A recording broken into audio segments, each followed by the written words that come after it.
किया गया। आप 2 घंटा मैं महमूद आलम सिद्दीकी, लोकतांत्रिक समाजवादी पार्टी जब लोसपा था, तमा लोपा था, तब से मैं जिला में पाठक जी के साथ सहयोग कर रहा हूँ। और उसके बाद आप लोग आए, साथ में आए, सब कुछ हुआ और हम लोग अभी भी साथ में जुड़े हुए हैं।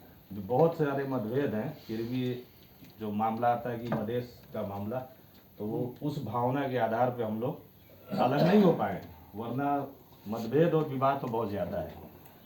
आप लोग कह रहे हैं हम देर से आए। सबसे पहली बात, जितना हमने हमारे माननीय हमारे अग्रज नेता जी का सुना, सौभाग्य आज हम उनसे पहली बार सामना हो रहा है और संसद में वो अच्छा बोलते हैं, यहाँ भी अच्छा ही बोले हैं।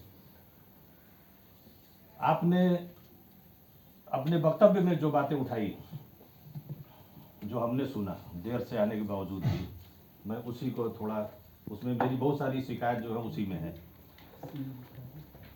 आपने आंदोलन की बात उठाई, आपने एग्जाम्पल दे दिया इंडिया का कि इंडिया में 70 साल में एक संविधान बना, उसके बाद आज तक जो है दूसरा संविधान की नौबत नहीं आई, संशोधन हुआ।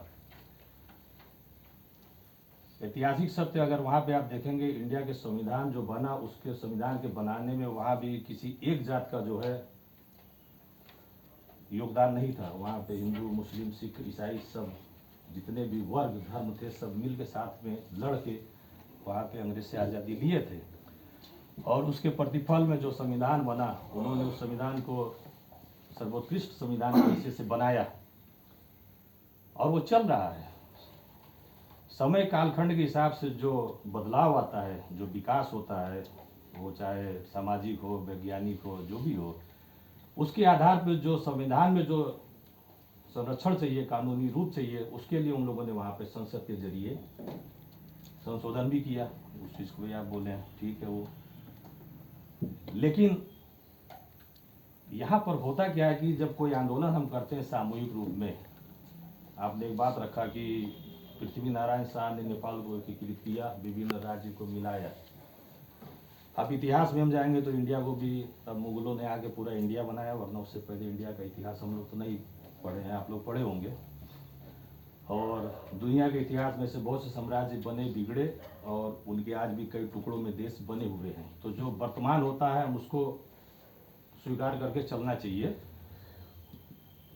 भूतकाल में क्या हुआ था, अब उससे हम गलतियों से सीख के अगर आप अपने में सुधार करके चल सकते हैं तो अच्छी बात है। और उस गलती को लेकर जैसे आज इंडिया में हो रहा है, बाबर ने ये किया था, उसके प्रति जो प्रतिक्रिया आ जा रहा है, आज मुसलमानों के लिए कि नारा की नाम जय श्री राम चल रहा है, वहाँ पे मुसलमानों के अधिकार की बात, वहाँ पे ईसाइयों की जो अस्तित्व की बात, सिखों के अस्तित्व की बात आज वहाँ पे शून्य हो गया है। हम नेपाल की राजनीति की बात पे बातें हैं। 2062 के बाद से हमारा मधेश आंदोलन शुरू हुआ, इसी बात के लिए हुआ कि राजनीतिक रूप में कहीं भेदभाव था। हम लोग भी उस चीज़ को स्वीकारे, महसूस किए, आंदोलन में आप लोग के साथ में आए। स्वीकारने के बाद में जब मधेश की राजनीतिक पार्टियां एक शक्ति के रूप में खड़ी हुई, मजबूत हुई, संसद में पहुंची, वहां पहुंचने के बाद में जो चीज़ आपने अभी पृथ्वी नारायण के बारे में कोट किया कि राज्य तो उसने बना दिया सबको मिला के, लेकिन फिर जो सामाजिक और सांस्कृतिक को उसने स्वीकार नहीं किया, एकल राज्य चला गया। मधेश में आप लोगों ने क्या किया? मधेश में आप लोगों ने वही किया आप हम लोग जो महसूस कर रहे हैं, यादववाद, ब्राह्मणवाद आप लोगों के वहाँ भी हावी रहा।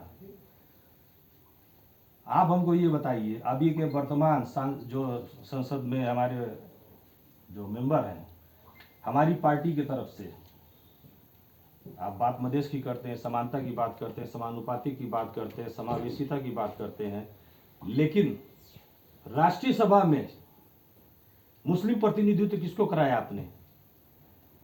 इस देश में अभी ईसाई की जनसंख्या बढ़ रही है, आपने ईसाई को प्रतिनिधित्व दिलाया वहां पे राष्ट्रीय सभा में?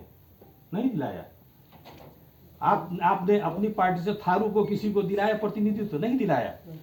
आप जब शक्ति में जाते हैं, मैं 2048 साल से काठमांडू में 2048 से 68 तक रहा, मैं आप लोगों को उस टाइम में पूरब के लोग जो आते थे काठमांडू में राजनीतिक नेतृत्व करते हुए डेलीगेशन लेके आते थे, मेरा सामना होता था लोगों से, मुझे बड़ी खुशी होती थी। उस दौर में वहाँ पे हिंदू मुस्लिम की फीलिंग नहीं थी, वो सब साथ में आते थे, होटल में बैठ के साथ में प्लानिंग करते थे, चलो भाई क्या करना, तुम्हारा काम करना चलो हम करवाते हैं, तुमका काम करवाना चलो हम करवाते थे, इस भावना से काम करते थे।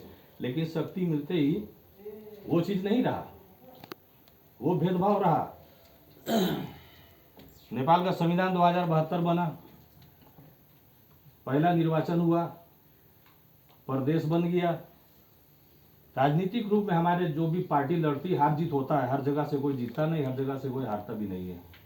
चुनाव तो अपने हिसाब से होता है, जनता किस तरफ वोट देगी उस हिसाब से वोट होता है, उस हिसाब से आदमी जीतता है। हमारे लुम्बिनी प्रदेश में आप लोगों को प्रदेश प्रमुख का आपको पद मिला था नियुक्ति करने के लिए। आपने पूरे लुम्बिनी प्रदेश से किसी को भी प्रदेश प्रमुख बनाने के योग्य नहीं समझा, आपने पूरब से ही हमको भेज के दिया। तो आप भाषण जब करने आते जनता को तब तो बता देते हैं सबको अधिकार चाहिए, आपका उत्पीड़न हो रहा है, आपका शोषण हो रहा है। तो जो पहाड़ी खस वर्ग की बात आप कर रहे हैं, उन्होंने शोषण किया, ठीक है, समझ में आता है। अब आप अधिकार में गए, आप पावर में हैं, आप कहां दे रहे हैं हमको? आप सिर्फ हमको आंदोलन के लिए 62 साल से कितना आंदोलन हम लोग कर चुके भाई, कब तक करते रहेंगे आंदोलन? आप इस बांके जिला को इस वक्त में आपने किसी एक को कहीं राजनीतिक नियुक्ति दिलाया हो बताइए, किसी आयोग में रखा हो बताइए, किसी को आपने किसी मुस्लिम को, किसी ईसाई को, किसी थारू को आपने राजदूत बना दिया हो बताइए, किसी आयोग का अध्यक्ष बनवा दिया हो बताइए। जिला में आपने किसी को, जिला का जो है विकास समिति वगैरह होता, अस्पताल होता, नगर होता, ऐसे तमाम होते हैं, किसी को आप लोगों ने प्रतिनिधित्व दिलाया? नहीं दिलाया। तो आप कौन सी समानुपाती की बात करते, किसकी शोषण की बात कर रहे हैं? शोषण तो आप लोग भी करवा रहे हैं ना हमारा। हम सिर्फ सड़क पे लाठी खाएंगे? आप चुप रहिए जरा, आप चुप रहिए, आप बांके जिला से प्रतिनिधित्व करते हैं। आपने कहा सांस्कृतिक रूप में जो प्रतिनिधि सबको स्वीकार नहीं किया, आपने किया। आप ये आंदोलन, रमजान का महीना चल रहा है, आप कैलेंडर देख के चले हैं, ये हम रोजा रखे हुए, हमारे सामने प्लेट परोसा जा रहा है, लोग खा रहे हैं। अगर आपके अंदर इतना नहीं है तो आप किस समाज के प्रतिनिधित्व करने की बात कर रहे हैं? आप समानुपातिकता की बात कर रहे हैं। आपने एक बात अभी कहा था कि अभी मधेसी जागरूक हो चुका है, बस वो चीज को याद रखिएगा, मधेसी जागरूक है। हर मधेसी की भावना को आप समेट के चलते हैं तो हम आपके साथ हैं, वरना अगर आप सिर्फ अपनी बात आके हमारे ऊपर थोपते हैं, हम आपके साथ नहीं है। या कोई भी हमारी बात को जो समझ रहा है, कोई भी साथ में नहीं होगा। हमारा अधिकार हमको चाहिए, हमारी शक्ति का प्रयोग करके हमारे आंदोलन के जरिए आप अपना पावर लेके आपने मध्य प्रदेश ले लिया, आपने मध्य प्रदेश ले लिया, हमको अनाज छोड़ दिया। आप एक राष्ट्र की बात करते हैं, बहु राष्ट्र बना देंगे आप, ठीक है, चलिए आपकी बात को मान लेते हैं। तो जब बहु राष्ट्र हो जाएगा तो अभी तो समाज बाहुल्य हो गया है, समाज एक नहीं हो पा रहा है। आपके प्रदेश में हिंदू मुस्लिम दंगा इतना बढ़ गया, जो नहीं था। आप लोग उसके विरोध में कभी निकले सड़क पे? कभी आप लोगों ने एक वक्तव्य दिया? फिर आप हमसे चाहते कि आपके आंदोलन में आपको सहयोग करें? कैसे संभव होगा? इतना आंदोलन हो गया, झूठा मुद्दा, सब कुछ। कानून का राज्य है, सरकार मधेश पार्टी का सरकार है, कानून काम करे। क्या सही है क्या गलत है, कौन दोषी, कार्रवाई करे ना उसको। आप लोगों को तो पब्लिक को शांत कराना चाहिए। विभिन्न सेना के नाम पे वहां पे जो आग वो जलाया जा रहा है, क्या है? अभी देखिए नेपाल प्रहरी ने पकड़ के दिखाया, 2 मंदिर में तोड़फोड़ हुआ, निकल रहे हैं, विधर्मियों ने किया, मुसलमानों ने किया, पुलिस ने तो लाके डर दिया सामने किसने किया है। तो कम से कम जब आप नैतिक रूप में जिस आंदोलन की अगुवाई करना चाहते हैं, हमारे नेता बनना चाहते हैं, तो कम से कम भौतिक रूप में, सामाजिक रूप में हमारी संरक्षण कौन करेगा? वो आप सुरक्षा आपको हम हमारा प्रतिभूत करेंगे? नहीं करेंगे। आप वो करके दिखाइए ना हमको। अभी तक हम आंदोलन कर रहे हैं, आंदोलन करते हैं, उसके बाद आप लोग चुनाव जीतते चले जाते हैं, वहाँ प्रधानमंत्री मंत्री के लिए लड़ते हैं, हम लोग यहाँ पे पड़े रहते हैं। फिर आप कोई कार्यक्रम लेके आ जाए, फिर आंदोलन चालू हो गया। आप नहीं अभी चल रहा है, आप परेशान मत होइए। आपको हमने सुना सीमा बनाइए। हाँ सीमा, बस अरे सीमा आप आ रहे कंक्लूजन में आ रहे हैं। टू दी पॉइंट यही है, टू दी पॉइंट तो हो ही गया कि आप लोग सत्ता में हैं, ठीक है, सत्ता में रह के हमारा प्रतिनिधित्व, हमारा अधिकार आप सुरक्षा नहीं कर पा रहे हैं। क्यों नहीं कर पा रहे हैं? आपने नहीं कहा। हमको चाहिए, हमारा अधिकार चाहिए। हमारे इस प्रदेश से, इस जिला में अभी आपने ब्राह्मणवाद की बात की, हम लोकतांत्रिक समाजवादी पार्टी में है। कितने लोगों को आप लोगों ने जो मुस्लिम को यहाँ पे आपने जिला अध्यक्ष बनाया? किसी को नहीं बनाया। एक से निकाल के दूसरे को दे देते उठा के।